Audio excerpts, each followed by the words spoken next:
बिस्मिल्लाहिर्रहमानिर्रहीम।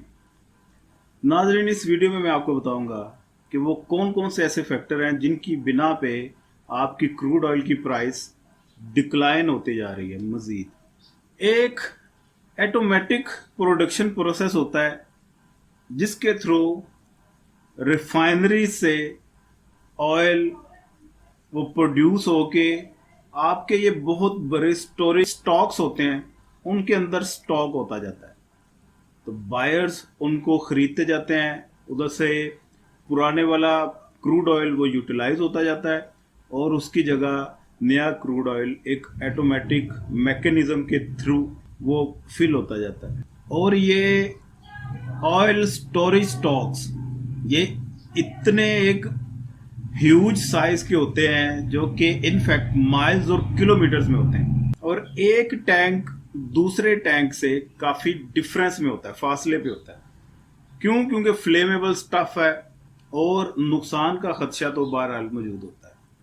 और आमतौर पे ये स्टोरेज प्लेसेस एक थर्ड पार्टी के पास होती हैं, और जो सेलर है वो उन पार्टी से ये स्टोरेज स्टॉक्स ये बारो कर लेता है, रेंट पे ले लेता है और उस पे क्रूड ऑयल वगैरह स्टॉक करके आगे बेचता है और उनमें से अपना रेंट निकालता है। ये बिल्कुल इसी तरह है जिस तरह यहाँ पे कोई एक बहुत बड़ा होलसेल डीलर है तो वो एक बिल्डिंग रेंट पे ले लेगा और अपना तमाम सामान उस बिल्डिंग पे स्टॉक करता जाएगा और उधर से वो स्टॉक को सेल आउट करके और अपना ये रेंट पे देता जाएगा।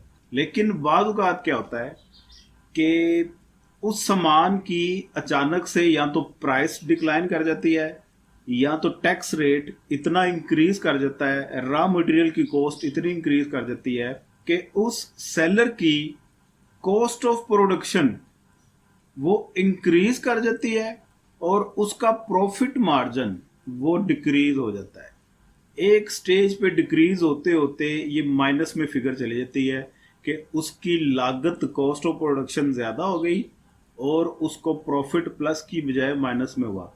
अब जो उसने बिल्डिंग रेंट पे ली हुई है उसका उसने रेंट तो देना ही देना है। उधर से क्या हुआ, कॉस्ट ऑफ प्रोडक्शन उसकी इंक्रीज हुई, रॉ मटेरियल की कॉस्ट इंक्रीज हुई या टैक्स रेट इंक्रीज हो गया, जिसकी वजह से उसको प्रॉफिट मार्जिन कम हुआ और उसने जो रेवेन्यू कलेक्ट किया उसकी अमाउंट कम है, और जो उसने बिल्डिंग रेंट पे ली हुई है, जो उसने रेंट पे करना है अपनी स्टोरेज प्लेस के लिए, उसकी अमाउंट ज्यादा हो जाती है, जिसकी बिना पे वो वैल्यू माइनस में चली जाती है।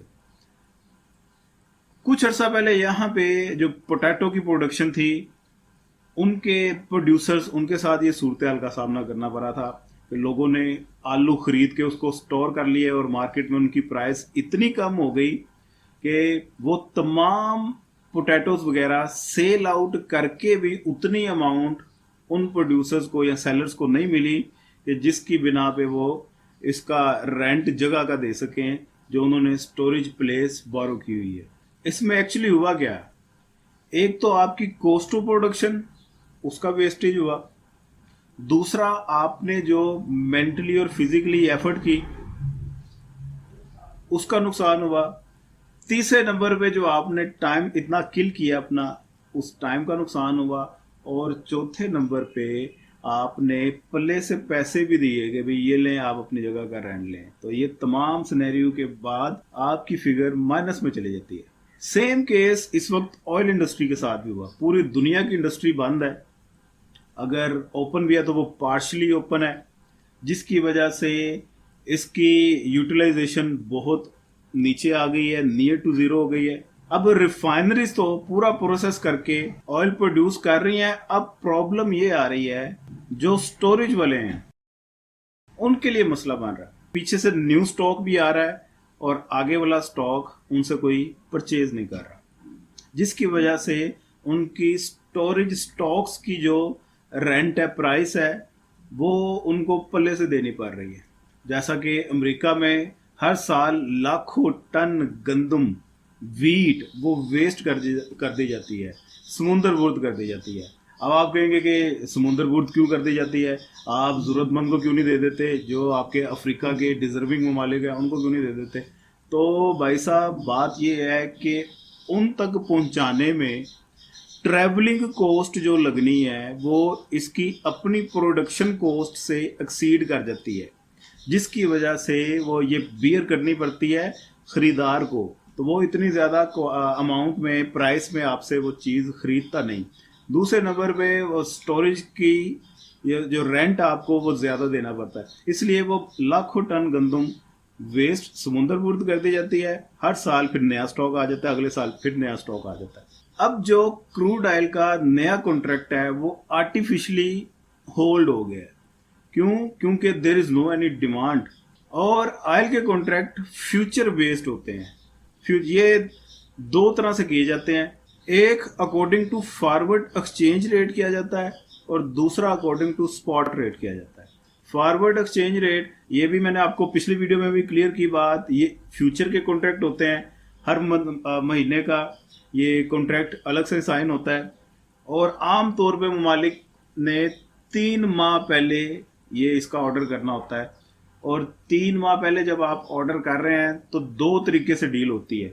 या तो आप उनको आज जो आपके डॉलर की वैल्यू है उसके अकॉर्डिंग पेमेंट करेंगे, या तो 3 माह के बाद आप पेमेंट अगर करेंगे तो 3 माह के बाद जो डॉलर की वैल्यू होगी उसमें आपने पेमेंट करनी है। अब इसमें जितने भी आपके बिगर इकोनॉमिस्ट होते हैं या हाईली ऑफिशियल्स आपके किसी भी गवर्नमेंट के होते हैं, वो प्रेडिक्ट कर रहे होते हैं, अपने हिसाब से मॉनिटर कर रहे होते हैं इसका ट्रेंड अपवर्ड है कि डाउनवर्ड है। इसका पिछला ट्रैक देख रहे होते हैं कि ये रिकॉर्ड ऊपर की तरफ जा रहा है कि नीचे की तरफ आ रहा है।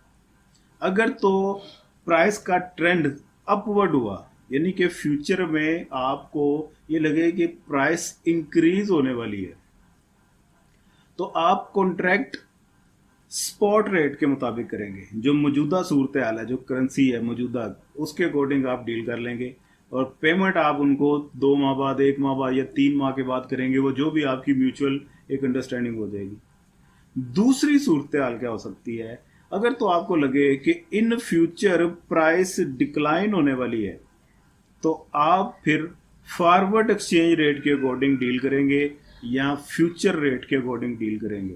अब इस तमाम प्रेडिक्शन में बाज़ औक़ात प्रोड्यूसर की, सेलर की फेवर में चली जाती है बात, बाज़ औक़ात उसके अगेंस्ट चली जाती है, तो प्लस माइनस में फिगर आती रहती है। It is the part of the job. लेकिन वो अपनी तरफ से बहरहाल कोशिश यही करते हैं कि हम अपना बेस्ट रिजल्ट प्रोड्यूस करें, जिससे हमारा ये लॉस का फियर ये कम से कम हो। तो ये कुछ वजूहात थी नाजरीन जो मैंने आपके साथ शेयर की। उम्मीद है ये आपको वीडियो पसंद आई होगी। बहुत शुक्रिया जी, दुआ में याद रखिएगा। पाकिस्तान जिंदाबाद।